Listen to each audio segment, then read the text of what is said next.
أشهد أن لا إله إلا الله বরং আল্লাহ প্রত্যেক মানুষের কাছেই হিকমা আশা করেন। আমরা প্রজ্ঞা অর্জন করতে চাই, আমরা প্রজ্ঞার সাথে জীবন গড়তে চাই। তো প্রজ্ঞা জিনিসটি আসলে কি? এই নতুন সংক্ষিপ্ত সিরিজটি ডক্টর সাকিব হোসেনের অনুসন্ধান ও তার পিএইচডি থিসিস পেপার কুরআনে বর্ণিত হিকমা এর উপর ভিত্তি করে তৈরি করা হয়েছে, যা উস্তাদ নোমান সরাসরি দর্শকদের সামনে সংক্ষিপ্ত আকারে উপস্থাপন করেছিলেন।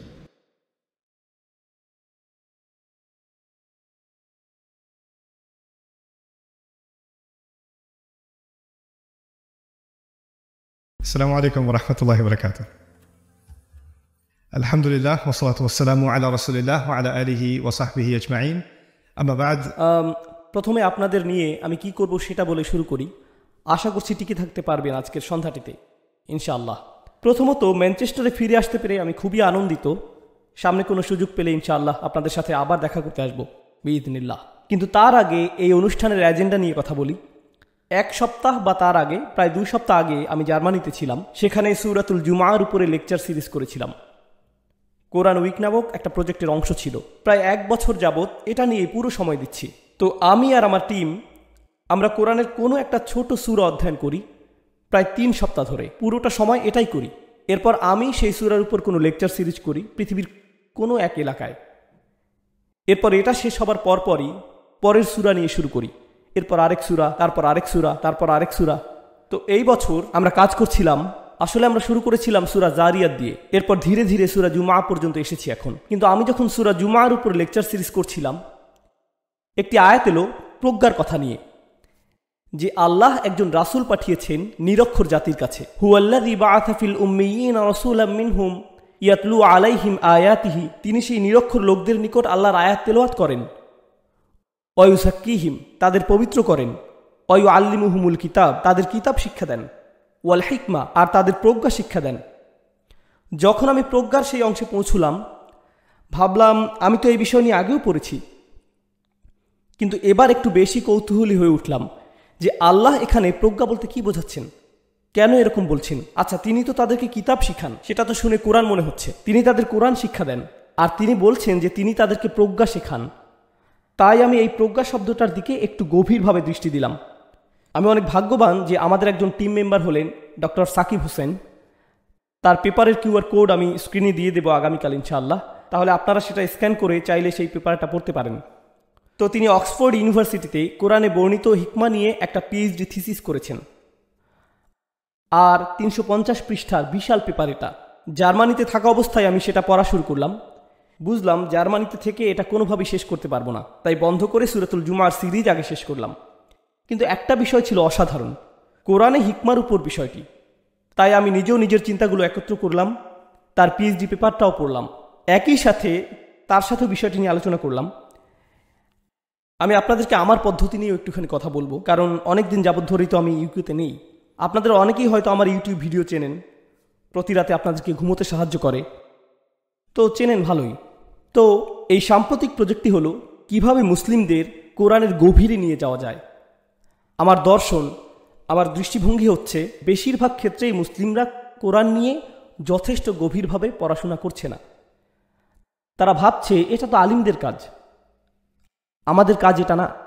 ঠিক, কিন্তু ব্যাপার হলো আল্লাহর নাজিলকৃত প্রত্যেকটি সূরাই হলো দুনিয়ার প্রত্যেক মানুষের জন্য এক একটি উপহার, বিশেষ করে মুসলিমদের জন্য। কোরআন তো শুধুমাত্র আলিমদের জন্য নাজিল হয়নি, কোরআন বিশ্ব মানবতার জন্য নাজিল হয়েছে।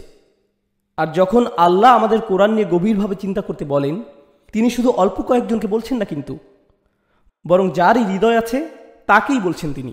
মানে সবারই এটা করার কথা। এটার সমস্যা হলো কাজটা কঠিন। আপনি ভাবছেন আপনার তো যথেষ্ট জ্ঞান নেই, কিংবা যখন অনুবাদ পড়ছেন তখন হয়তো কনফিউজড হয়ে যাচ্ছেন, অথবা যখন তাফসির পড়ার চেষ্টা করছেন তখন বিচ্ছিন্ন অনুভূতি হয়, কিংবা আপনি বুঝতে পারেন না এটা কিভাবে বুঝবো, অথবা জানেন না এখান থেকে কি নেব, মানে আপনার নিজের জন্য কি শিক্ষা নেবেন এখান থেকে, তাই না? কেমন যেন একরকম। আপনারা জানেন যে আলিমদের নিজস্ব এক ধরনের গীকি ভাষা আছে, মানে তারা নিজেরা নিজেদের মধ্যে পাণ্ডিত্যপূর্ণ ভাষায় কথা বলে। সাধারণ মানুষ যেভাবে বলে সেটা ওরকম না কিন্তু। মানে আমি নিজেকে সাধারণ ভাবতে পছন্দ করি সব সময়, কিন্তু বিষয় হলো আমরা তো আলিমদের সেরকম পাণ্ডিত্যপূর্ণ ভাষায় কথা বলি না। তো ঠিক আছে, আমি আপনাদের সেই পিএইচডি পেপারের লিঙ্ক দিয়ে দেব। কিন্তু সেখানে তিনি এমন সব শব্দ ব্যবহার করেছেন যে আমাকেই কিছুক্ষণ পর পর ডিকশনারি দেখতে হয়েছে। বুঝতে পারছেন? যখনই আমি মনে করি যে আমি তো ইংরেজি ভাষা ভালোই পারি, তখন সাকিব হোসেনের পেপার পড়ি আর বুঝি যে আমি ইংরেজি পারিই না। অক্সফোর্ডের লোকেরা যে কি! তো আমি ঠিক করলাম যে আমি এই রিসার্চ পেপারটি পড়ব, আলিমদের সাথে বিস্তারিত আলোচনা করব, মানে যারা অনেক উঁচু পর্যায়ের আলিম। এরপর আমি দেখাবো যে একজন 16 বছর বয়সী কাউকে বোঝাতে হলে কি করতে হয়, মানে এই কঠিন আর পাণ্ডিত্যপূর্ণ জিনিস কোন ভাষায় প্রকাশ করলে সবাই ব্যাপারটা বুঝতে পারবে।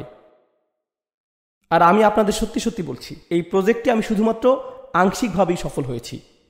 সেখানে কিছু কিছু জিনিস আছে যে মানে সেগুলো শুনতে উচ্চ পর্যায়ের মনে হবে, কারণ সেগুলো আসলেই অনেক উঁচু পর্যায়ের। আসলে সেগুলো সহজ করার পদ্ধতি নেই। তাই ইনশাল্লাহ তার পেপারের বা এই বিষয়ের ব্যাপারে সুবিচার করাটা আমার উদ্দেশ্য নয়।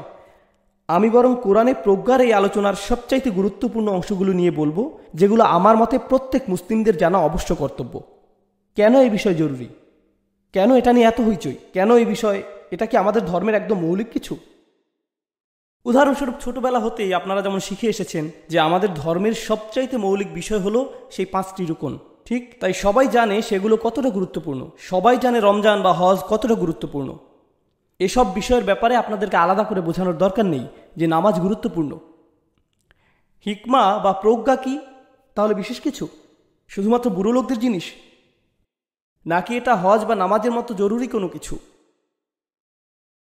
নাকি এটা একদম মৌলিক কিছু? বরং আমি তো দাবি করব প্রজ্ঞা আমাদের ধর্মের সবচাইতে গুরুত্বপূর্ণ মৌলিক জিনিসের একটি। পিএইচডি লেভেলে আসলে তবেই এটা বুঝতে পারবেন এমন কিছু নয় এটা, বরং আল্লাহ প্রত্যেক মানুষের কাছেই হিকমা আশা করেন। আমরা প্রজ্ঞা অর্জন করতে চাই, আমরা প্রজ্ঞার সাথে জীবন গড়তে চাই। তো প্রজ্ঞা জিনিসটি আসলে কি? কোরআন প্রজ্ঞাকে কিভাবে সংজ্ঞায়ন করে? যেসব মুসলিম ইসলামের প্রথম শতকগুলোতে মুসলিম হয়েছিলেন তারা কোরআনের প্রজ্ঞাকে কিভাবে নিয়েছিলেন, তাই না? কোরআন আসার আগেও খ্রিস্টানরা প্রজ্ঞা নিয়ে কিভাবে ভাবত, এই কৌতূহলোদ্দীপক প্রশ্নও আসে। ইহুদিরা প্রজ্ঞা ব্যাপারটিকে কিভাবে বুঝত? ধর্মের বাইরে দার্শনিকগণ কিভাবে প্রজ্ঞার এই বিষয়টিকে বুঝত? আরবরা ইসলামের পূর্বে, কোরআন নাজিল হওয়ার পূর্বে আরবরা কিভাবে প্রজ্ঞা নিয়ে চিন্তা করত? এরপর কোরআন আসলো। এখন কোরআনের তো বিভিন্ন রকম শ্রোতা, আর বিভিন্ন রকম শ্রোতার প্রেক্ষাপটও ভিন্ন ভিন্ন, ঠিক? তাহলে কোরআন এসে কিভাবে মানুষদের সাথে প্রজ্ঞা নিয়ে কথা বলল? এত মানুষের তো তাহলে বিভিন্ন সংজ্ঞা থাকবে, ঠিক না? তাই কল্পনা করুন আপনি শ্রোতাদের মাঝে বসে আছেন, শ্রোতাদের মধ্যে একজন খ্রিস্টানও আছে, সেখানে ইহুদিও আছে, হিন্দুও আছে। এখন আমি বললাম উপাসনা করা জরুরি। আমি যদি বলি যে উপাসনা জরুরি, তাহলে কি মনে করেন সবাই একই জিনিস ভাববে? তাদের সবারই উপাসনা বলে ভিন্ন ভিন্ন ধারণা হবে, তাই না? তাই যখন আমি প্রজ্ঞা শব্দটি বলবো, যে ব্যক্তি দর্শনে পড়ে আসছে সে যখন শুনবে তখন তার কাছে সেটা ভিন্ন কিছু একটা হবে। অন্য কেউ যে সাহিত্য পড়েছে তার মাথায় ভিন্ন কিছু আসবে। প্রত্যেকেরই একই শব্দের ভিন্ন ভিন্ন সংজ্ঞা হবে। আর কোরআন এসে এই সাধারণ শব্দটি ব্যবহার করেছে, যদিও যেসব মানুষ এই কোরআন শুনছে তাদের কেউ কেউ মূর্তি পূজা করে, যেমন আরবের মুশরিকরা, কেউ কেউ খ্রিস্টান, কেউ কেউ আবার ইহুদি, অনেকে আবার আজ্ঞেয়বাদী, তাই না? কেউ কেউ আবার শুধুই দার্শনিক, আবার অনেকে শুধু কবি।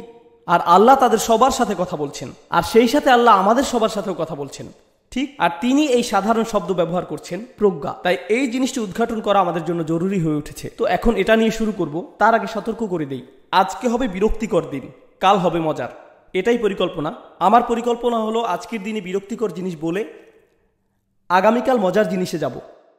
এভাবে কালও আপনাদেরকে আসতে রাজি করাতে পারবো। আবার ঘটনা সম্পূর্ণ বিপরীত হতে পারে, এতটাই খারাপ হতে পারে যে হয়তো আপনারা বলবেন, ও এটা এত বিরক্তিকর ছিল, আর করতে পারবো না, ঠিক? তাই যে কোনো কিছু হতে পারে, কিন্তু আপাতত এই পরীক্ষাটি করে দেখি কি হয়। ঠিক আছে, তাহলে সূচনামূলক বক্তব্য দিয়ে শুরু করি। সাধারণত আমি পাওয়ার পয়েন্ট স্লাইড ব্যবহার করি না, তবে ইদানিং বেশি বেশি করছি। এটা আপনাদের জন্য করি না, নিজের জন্যই করি, যেন খেয়াল করে যা কিছু আলোচনা করতে চাই তার কোনো কিছু বাদ না পড়ে যায়। তাই আমি যেসব স্লাইড দেখাবো আপনাদের, ইচ্ছে হলে সেগুলোর ছবি তুলে নিতে পারবেন। আমি জানি কখনোই সেগুলো আর দেখবেন না, আমি আপনাদেরকে চিনি। কখনোই বলবেন না আচ্ছা সেদিন যেসব ছবি তুলে এনেছিলাম সেগুলো দেখে দেখে চিন্তা ভাবনা করি, হবে না এরকম। এটা শেষে আপনারা টিকটকে গিয়ে কোন বিড়াল পিয়ানো বাজাচ্ছে তা দেখা শুরু করবেন, এটাই করেন আপনারা। তার চাইতে বরং বাস্তবিক হই, ঠিক আছে? আপনারা স্ক্রিনে দেখতে পান, আপনাদের দেখাতে চাচ্ছি যে নবীজি সাল্লাল্লাহু আলাইহি সাল্লামকে মানুষকে আল্লাহর দিকে ডাকার মিশন দেয়া হয়েছিল, তাই না? আল্লাহর পথে মানুষকে ডাকতে সহজ কাজ, কিন্তু আল্লাহ সেটা তাকে কিভাবে বললেন? উদাহরণস্বরূপ আল্লাহ তাকে বলছেন, উদউ ইলা সাবিলি রব্বিক বিল হিকমা, তোমার রবের দিকে ডাকো হিকমতের সাথে। এখানে আমি প্রজ্ঞা শব্দটি ব্যবহার করব। প্রজ্ঞার মাধ্যমে তোমার প্রভুর দিকে ডাকো। নবী সাল্লাল্লাহু আলাইহি সাল্লামের মিশন হলো মানুষকে আল্লাহর দিকে ডাকা, আর আল্লাহ বলছেন তোমাকে এই একটি অস্ত্র দিয়েই এটা করতে হবে।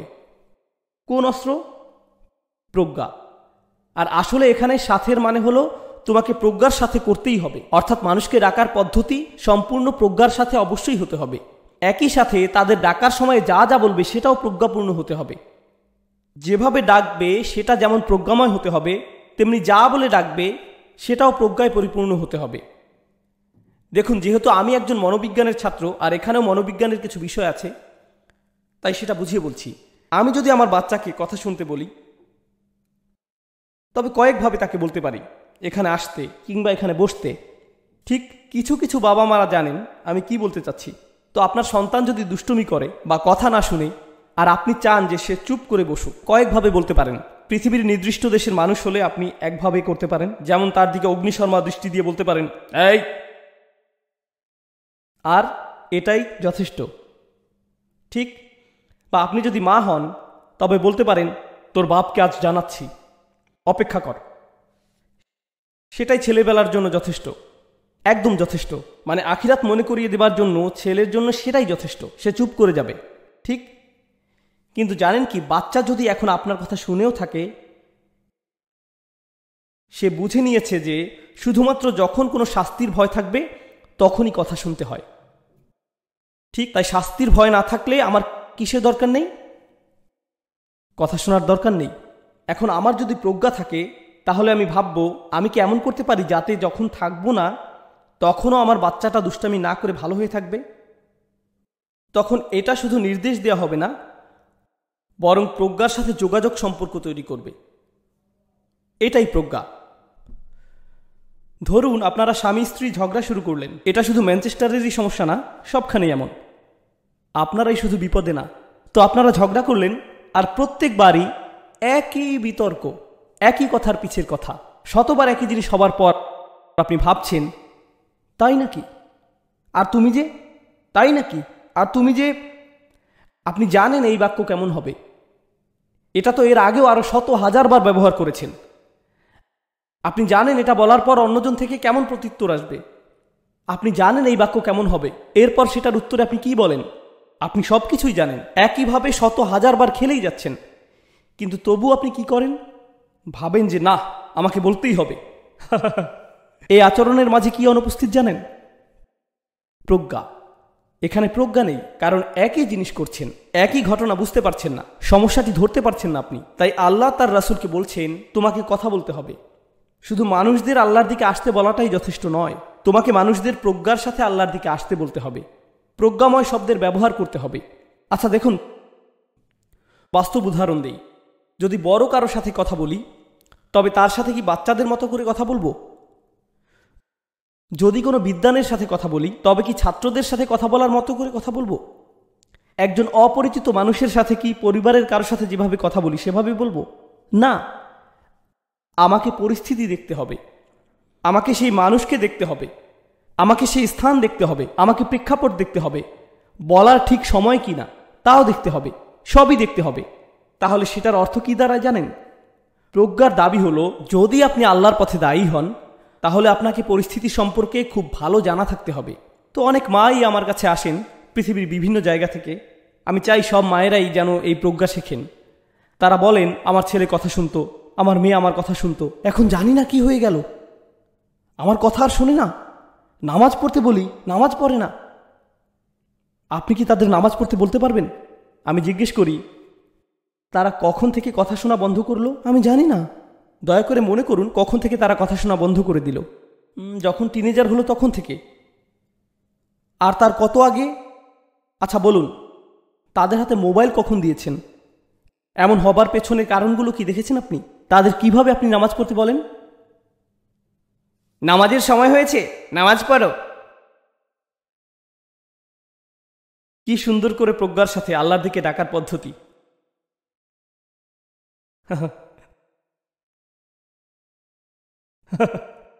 অথচ নামাজ তো আল্লাহর সাথে মানুষের যোগাযোগের সবচাইতে সুন্দরতম মুহূর্ত হবার কথা ছিল। কিন্তু এখন যখনই কেউ নামাজের কথা বলে, বাচ্চা তার মায়ের চেঁচামেচি শুনতে পায়, এরপরই যেন আজানের শব্দ শোনে, বরঞ্চ যেন সে আজানের মাধ্যমে আল্লাহর ডাক শুনতেই পায়নি, মাথার ভেতরে মায়ের চেঁচামেচিই বাজতে থাকে। এখন সে নামাজ পড়ে না বিরক্তির কারণে, আল্লাহর উপর বিরক্তি না, তার মায়ের উপর। তখন মা মনে মনে ভাবে, আমি যদি আরেকটু চিল্লাচিল্লি করি তাহলে হয়তো কাজ হবে। উদউ ইলা সাবিলি রব্বিকা বিল হিকমা, এটা তো একটা মৌলিক দাবি। আচ্ছা, কল্পনা করুন যে এই লোকগুলো, আপনারা যদি কিছুই না জানেন, আমার অনেক আরব বন্ধু আছে, যদিও যা বলতে চাচ্ছি তা বলা ঠিক নয়, তবুও বলি, আমার আরব বন্ধুরা তারা এতই একগুঁয়ে, উফ, আমি তো ভাবতাম শুধু পাঠানরাই এমন। আমি পাঠান, কিন্তু আরবরা, উফ, এই আরবরা যেমন ছিল সেখান থেকে বদলিয়ে এখন যেরকম সেরকম বানানো কেমন কঠিন। তাদের সংস্কৃতিকে ফেলে দিয়ে, তাদের পদ্ধতি ছুঁড়ে ফেলে, তাদের পরিবারের বিরুদ্ধে যেয়ে, তাদের বড়দের বিরুদ্ধে যেয়ে যেভাবে তারা পরিবর্তিত হলো, আপনি তাদের শুধু বদলে যেতে বললেই তো তারা বদলাবে না, বরং নিশ্চয়ই তাদেরকে আল্লাহর পথে কোনো সিক্রেট রেসিপি দিয়ে ডাকা হয়েছিল। আর এই আয়াত অনুযায়ী সেই সিক্রেট রেসিপি হলো প্রজ্ঞা। আমি আপনাদের জন্য বলতে চাচ্ছি যে পুরো বিশ্ব পরিবর্তিত হয়েছে কারণ প্রজ্ঞার মাধ্যমে দাওয়া দেয়া হয়েছিল। এজন্যই আজ পৃথিবীটা এমন। আজ আমরা মুসলিম কারণ নবীজি এই নীতিতেই চলতেন, উদউ ইলা সাবিলি রব্বিকা বিল হিকমা। এটাই হিকমা। আমি শুধু আপনাদের দেখাতে চাচ্ছি যে কেন হিকমা এত জরুরি, তাই না? তো চলুন আরেকটু আগাই। আচ্ছা, এখন এটাকে বলে মাক্কি কালানুক্রম। সহজ ভাষায় বুঝিয়ে বলছি, কোরআনের ভেতর 2 ধরনের সূরা আছে, ঠিক? আপনারা বলতে পারবেন সেগুলো কি? 2 ধরনের সূরা। আচ্ছা, মাক্কি আর মাদানী। আমি যেগুলো জানি আর যেগুলো জানি না সেটা নয়, কিন্তু আমি এই কথা বলছি না, আমি বলছি মাক্কি সূরা আর মাদানী সূরা। তো এটা হচ্ছে মাক্কি সূরা সম্পর্কিত। মাক্কি সূরাগুলোর মধ্যে সবচাইতে আগে প্রজ্ঞার ব্যাপারটি মূলত দাউদ আলাইহিস সালামের ব্যাপারে বলা হয়েছিল। বিস্তারিতভাবে পরে বলবো, কিন্তু এখন আপনাদের শুধু ধারণাটি দিচ্ছি, শুধু আপনাদের চিন্তায় ধারণাটা দিতে চাচ্ছি। তো আল্লাহ তাকে বললেন, আল্লাহ তার রাজত্ব শক্তিশালী করলেন। এরপর তাকে আল্লাহ বললেন, আমি তাকে প্রজ্ঞা দিয়েছিলাম। এরপর আল্লাহ বললেন অফাসলাল খিতাব, আর আমি তাকে সিদ্ধান্তমূলক কথা বলার পদ্ধতিও দিয়েছিলাম। তিনি বক্তৃতায় খুবই ভালো ছিলেন। অন্যভাবে বললে তার প্রজ্ঞা তার কথা বলার পদ্ধতির মাধ্যমেই প্রকাশিত হচ্ছিল। তাই মনে মনে আপনি প্রজ্ঞাবান, সেটা একটা জিনিস, কিন্তু যখন আপনি আপনার মুখ খোলেন তখন শুনে মূর্খ মনে হয়, অথচ আপনার মনে প্রজ্ঞাময় শোনাচ্ছিল। এমন কি কখনো হয়েছে? আমার সাথে তো প্রায়ই হয়। আমার নিজের মাথায় সেটা খুবই ভালো শোনাচ্ছিল, কিন্তু সেটা এখানে আসতে আসতে, সেই কথা এখান থেকে এখানে আসতে আসতে অনেক রাস্তাঘাট পাড়ি দিতে হয়, ঠিক? তাই যখন কথাটি বের হয় শুনে মনে হয়, আরে আমি তো এটা বোঝাতে চাইনি। অনেক সময়ই এমনটা হয় যে মানুষ তার নিজের ধারণাটি ভালোভাবে অন্যকে বোঝাতে পারছে না। আল্লাহ বলছেন যে তিনি দাউদ আলাইহিস সালামকে শুধু প্রজ্ঞাই দেননি, বরং তাকে সেটা ভালোভাবে বহিঃপ্রকাশ করার ক্ষমতাও দিয়েছিলেন, অত্যন্ত কার্যকরীভাবে। এটাই হলো অফাসলাল খিতাব, ঠিক আছে? তো এটা ছিল প্রথম। আপনারা